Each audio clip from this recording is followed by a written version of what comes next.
நண்பர்களுக்கு வணக்கம். இந்த வீடியோவில் ஒரு முக்கியமான விஷயத்தை பார்ப்போம். என்ன அப்படின்னு பார்த்தீங்கன்னா, சீனாவுடைய மிகப்பெரிய ஒரு தில்லுமுல்லு வேலையை பற்றி தான் நம்ம பார்க்க போகிறோம். அதாவது 2020 ஜூன் 15 அன்னைக்கு பார்த்தீங்கன்னா, நமக்கும் சீனாவுக்கும் இந்த கல்வான் வேலியில் வந்து ஒரு சண்டை நடந்துச்சு. இந்த சண்டையில் கிட்டத்தட்ட இந்தியாவுடைய 20 வீரர்கள் வந்து வீரமரணம் அடைஞ்சாங்க. இது நமக்கு தெரியும்.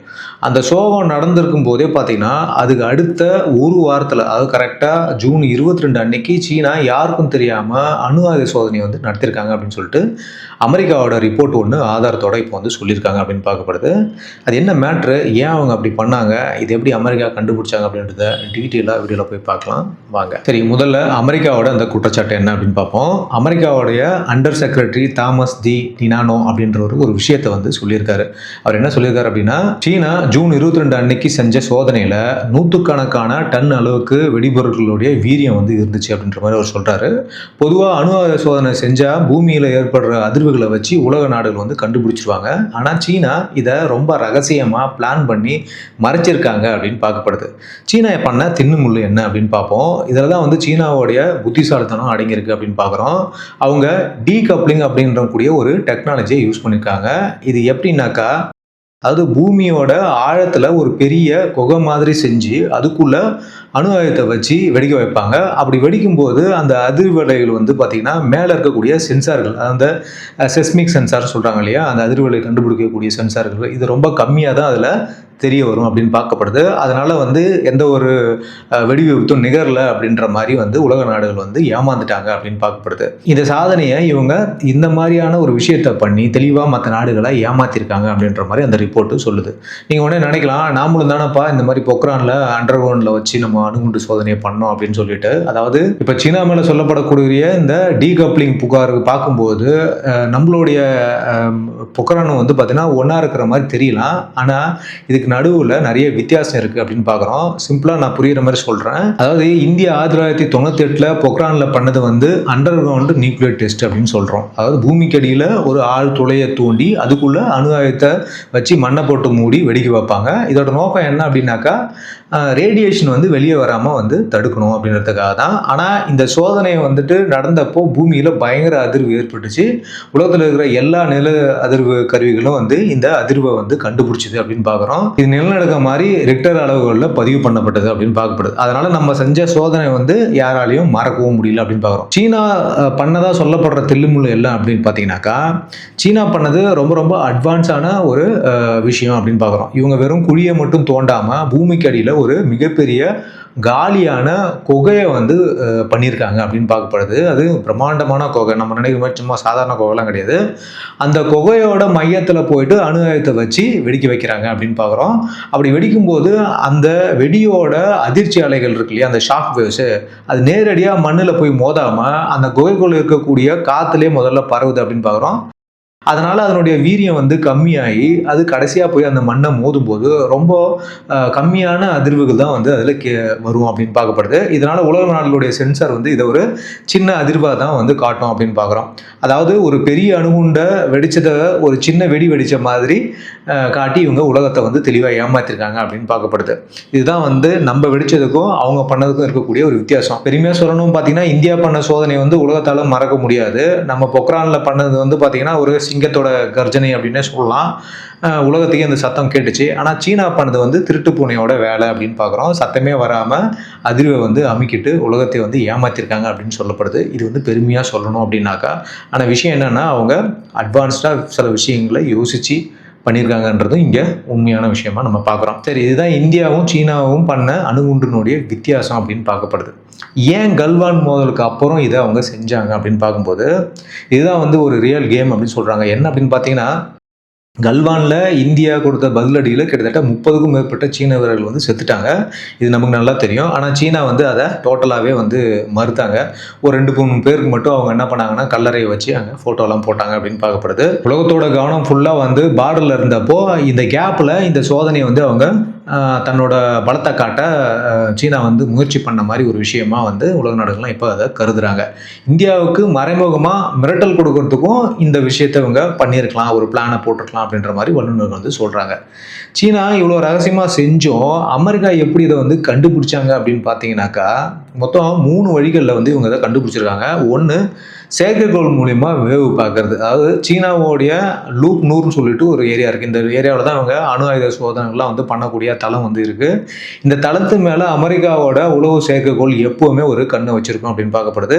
2020 கல்வான் மோதலுக்கு அப்புறம் பார்த்தீங்கன்னா அந்த ஏரியாவில் திடீர்னு அதிகப்படியான ஆள் நடமாட்டங்கள் இருந்ததை வந்துட்டு இவங்க கண்டுபிடிச்சிருக்காங்க.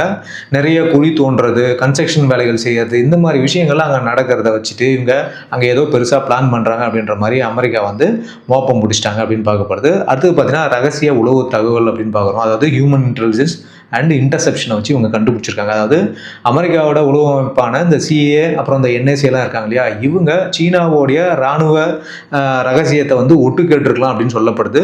கல்வான் மோதலுக்கு அப்புறம் பார்த்தீங்கன்னா சீன இராணுவ அதிகாரிகள் வந்து இந்த ரகசிய சோதனையை பற்றி பேசின தகவல் எல்லாமே அமெரிக்காவுக்கு கிடைச்சிருக்க வாய்ப்பு இருக்குது அப்படின்ற மாதிரி அவங்க இதெல்லாம் சொல்லியிருக்காங்க. இப்போ இந்த அமெரிக்க அதிகாரி தாமஸ் டினானோ வெளியிட்ட இந்த தகவலில் எல்லாமே சமீபத்தில் டீக்ளாசிஃபைடு செய்யப்பட்ட ரகசிய ரிப்போர்ட் தான் அப்படின்னு சொல்லப்படுது. அடுத்தது மைன்யூட் சென்சார்ஸ், அதாவது இந்த அட்வான்ஸ்டு செஸ்மிக் சென்சார்ஸ்னு சொல்கிறாங்க. சீனா அந்த டீகப்ளிங் டெக்னாலஜி மூலமாக அதிர்வை வந்து அமுக்க பார்த்தாலும் அமெரிக்கா கிட்ட ரொம்பவே சென்சிட்டிவான அதிர்வுகளை வந்து கண்காணிக்கக்கூடிய கருவிகள் இருக்குது அப்படின்னு பார்க்குறோம். இன்டர்நேஷனல் மானிட்டர் சிஸ்டம் சொல்லிட்டு ஒன்று இருக்குது. இது என்னன்னு பார்த்தீங்கன்னா இந்த மாதிரி அதிர்வலைகள்லாம் வரும்போது அதை கண்டுபிடிக்கும். இந்த மாதிரி விஷயத்த இந்த இன்டர்நேஷனல் மானிட்டரி சிஸ்டம் கண்டுபிடிக்க தவறிட்டாலும் அமெரிக்காட்ட இருக்கக்கூடிய தனிப்பட்ட அதிநவீன கருவிகள் வந்து இந்த சின்ன சின்ன அதிர்வுகள்லாம் வந்து கண்டிப்பாக கண்டுபிடிச்சிடும் அப்படின்னு பார்க்குறோம். இந்த சர்வதேச அணு ஆயுதம் கண்காணிப்பு அமைப்பு இருக்குன்னு ஒன்று இருக்குன்னு வச்சுக்கோங்களேன். அது வந்து பார்த்தீங்கன்னா டிபிடிஓ அப்படின்னு சொல்லுவாங்க. அவங்க என்ன சொல்கிறாங்கன்னா, எங்கள் கருவிகளில் ஜூன் 22, 2020 அன்னைக்கு எந்த ஒரு சோதனையும் சிக்கலை அப்படின்ற மாதிரி அவங்க சொல்லியிருக்காங்க.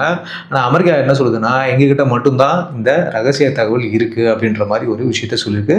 சீனா வந்து யார் வேணால் ஏமாற்றலாம், ஆனால் எங்களை ஏமாற்ற முடியாது அப்படின்ற மாதிரி அமெரிக்கா ரொம்ப கராராக சொல்லியிருக்காங்க. கண்டிப்பாக வாய்ப்பு இருக்குது, ஏன்னா அமெரிக்கா கிட்ட அட்வான்ஸ்டு சென்சார்ஸ்லாம் நிறைய இருக்குது அப்படின்னு பார்க்குறோம். சரி, இப்போ 2026 இப்போயும் இதை பற்றி பேசுகிறாங்க அப்படின்னு பார்த்தீங்கன்னா, ட்ரம்ப் ஏற்கனவே என்ன சொல்லியிருக்காரு அப்படின்னாக்கா, அமெரிக்கா மேலே சீனா இந்த மாதிரி திருட்டுத்தனமான ஆதிக்கம் வந்து செலுத்தினாக்கா நாங்களும் பதிலுக்கு அணு ஆயுத சோதனையை வந்து தொடங்குவோம் அப்படின்ற மாதிரி சொல்லியிருக்காங்க. இப்போ அமெரிக்கா, ரஷ்யா, சீனா இவங்க 3 பேருக்கும் இடையே பார்த்தா இருக்கக்கூடிய ஒரு ஒப்பந்தம் இருக்குது. அது வந்து நியூ ஸ்டார்ட் ட்ரீட்டி அப்படின்னு சொல்கிறாங்க. இது எல்லாமே முடிவுக்கு வந்துடும் அப்படின்னு பார்க்கப்படுது. இந்த நியூ ஸ்டார்ட் ட்ரீட்டி அப்படின்றது என்ன அப்படின்னு பார்த்தீங்கன்னா, இது வந்து ஒரு உலகத்தையே அழிவில் கொண்டு போகிறதுலேருந்து காவுந்து பண்ணக்கூடிய ஒரு ட்ரீட்டி அப்படின்னு பார்க்குறோம். இதோட ஃபுல் ஃபார்ம் வந்து new strategic arms reduction treaty அப்படின்னு சொல்கிறாங்க. இது வந்து அமெரிக்காவுக்கும் ரஷ்யாவுக்கும் இடையிலான ஒரு ஒப்பந்தம் அப்படின்னு பார்க்கப்படுது. அதாவது உலகத்தில் இருக்கக்கூடிய 90% அணு ஆயுதங்கள் வந்து இந்த 2 நாடுகளுக்கிட்ட தான் இருக்குது. இவங்க 2 பேரும் போட்டி போட்டுக்குன்னு அணு ஆயுதங்கள் வந்து தயாரிச்சுட்டே வந்துட்டு வந்தாங்க. இது மாதிரி போச்சு அப்படின்னா உலகம் என்ன ஆகும், திடீர்னு ஏதாவது ஒரு வார் வந்துச்சுன்னா பிரச்சனை ஆகும் அப்படின்ற ஒரு பயத்தில் இந்த லிமிட் அப்படின்னு சொல்லிட்டு ஒரு விஷயத்துக்காக இவங்க இந்த ட்ரீட்டியை வந்து கொண்டு வந்தாங்க அப்படின்னு பார்க்கப்படுது. இந்த ஒப்பந்தப்படி பார்த்தீங்கன்னா 2 நாடுகளும் தலா 1500 அணு ஆயுதங்கள் தான் வந்து வச்சிருக்கலாம் அப்படின்ற மாதிரி ஒரு விஷயம் இருக்குது. அதாவது ரெடி ஃபார் வார் ஹெட்ஸ் அதை வந்து வச்சிருக்கலாம் அப்படின்ற மாதிரி ஒரு விஷயங்கள் வந்து இந்த ட்ரீட்டியில் இருக்குது. ஸோ இப்போ என்ன ஆச்சு அப்படின்னா, இந்த ட்ரீட்டி மூலியமாக இவங்க 2 பேரும் வந்து இன்ஸ்பெக்ஷன் பண்ணிக்கலாம். அதாவது அமெரிக்காவுக்குள்ளே போயிட்டு ரஷ்யாவோட ஆட்கள் போய் எத்தனை இருக்குது அப்படின்ற மாதிரி இன்ஸ்பெக்ஷன் பண்ணிக்கலாம். அதே மாதிரி ரஷ்யாவுக்குள்ளே போயிட்டு அமெரிக்காவோட ஆள் போயிட்டு வெரிஃபிகேஷன் பண்ணி எவ்வளோ இருக்குது அப்படின்ற மாதிரி கண்டுபிடிச்சிக்கலாம். அதாவது ஒரு ஓப்பனாக இருந்துச்சு இந்த அணு ஆயுதங்கள் வந்து யார்கிட்ட எவ்வளோ இருக்குது அப்படின்ற மாதிரி. இதனால் யாரும் அதிகப்படுத்த மாட்டாங்க அப்படின்ற ஒரு நம்பிக்கை வந்து 2 பேருக்கும் இருந்துச்சு. 2010 பார்த்தீங்கன்னா அப்போதைய அதிபர் ஒபாமா, அப்புறம் வந்து பார்த்தீங்கன்னா ரஷ்யாவோட அதிபர் மெதடோவ், இவங்க 2 பேரும் வந்து கையெழுத்து இதை வந்து போட்டாங்க. இப்போ ஏன் இது பேசு பொருளாக இருக்குது அப்படின்னா, இந்த ஒப்பந்தம் பிப்ரவரி 2020, அதாவது இந்த ரீசெண்ட் டேஸில் வந்து முடிவுக்கு வந்துருச்சு. அமெரிக்கா இப்போ என்ன சொல்கிறாங்க அப்படின்னா, நாங்கள் மட்டும் அணு ஆயுதத்தை குறைப்போம், ஆனால் சீனா அவங்க மட்டும் வந்து இந்த மாதிரி திருட்டுத்தனமாக டெஸ்ட்லாம் பண்ணி அதிகப்படுத்திட்டே போகிறாங்க. நாங்கள் கண்டிப்பாக இந்த விஷயத்துலேருந்து வெளியே வந்து நாங்களும் அணு ஆயுதத்தை அதிகப்படுத்துவோம் அப்படின்ற மாதிரி சொல்லியிருக்காங்க. அதுதான் இன்றைக்கி முக்கியமான ஒரு பேசுபொருளாக வந்திருக்கு. அது மட்டும் இல்லாமல் ரஷ்யா வந்து முரண்டு பிடிக்குது. உக்ரைன் போருக்கு அப்புறம் பார்த்தீங்கன்னா ரஷ்யா இந்த ஒப்பந்தத்துலேருந்து பாதியிலே வெளியே வந்துருச்சு அப்படின்னு பார்க்குறோம். இதனால் இந்த 3 நாடுகளும் அதிக அளவில் அணு ஆயுதங்களை வந்து உற்பத்தி பண்ணுறதுக்கான வாய்ப்புகள் இருக்குது அப்படின்ற மாதிரி தான் பார்க்கப்படுது. ஏற்கனவே அமெரிக்காட்டு ரஷ்யாட்டு அதிகமாக இருக்குது. சைனா வந்து புது புது வெப்பன்ஸை வந்து, அதாவது அட்டாமிக் வெப்பன்ஸை இந்த மாதிரி ரகசியமாக அண்டர் கிரவுண்டில் செக் பண்ணிட்டே வந்துட்டுருக்காங்க அப்படின்னு பார்க்கப்படுது. இது கண்டிப்பாக நமக்கும் ஒரு மிகப்பெரிய ஆபத்து அப்படின்னு நம்ம பார்க்குறோம். ஓகே மக்களே, ஸோ இந்த சீனா மேலேயும் சரி, அவங்க பண்ணுற இந்த மாதிரியான திருட்டுத்தனமான பிளான் மேலேயும் உலக நாடுகளுக்கு மிகப்பெரிய நம்பிக்கை இல்லை அப்படின்னு தான் பார்க்கப்படுது. இந்த மாதிரி ஒரு அணு ஆயுத விஷயங்களில் இவங்க கேள்விக்குறியாக மாற்றுறாங்க அப்படின்னு தான் பார்க்குறோம். நாமளும் நம்மளுடைய அணு ஆயுத பலத்தை வந்து அதிகரிக்கணுன்றது தான் இங்கே முக்கியமான கோரிக்கையாக இருக்குது அப்படின்னு பார்க்குறோம்.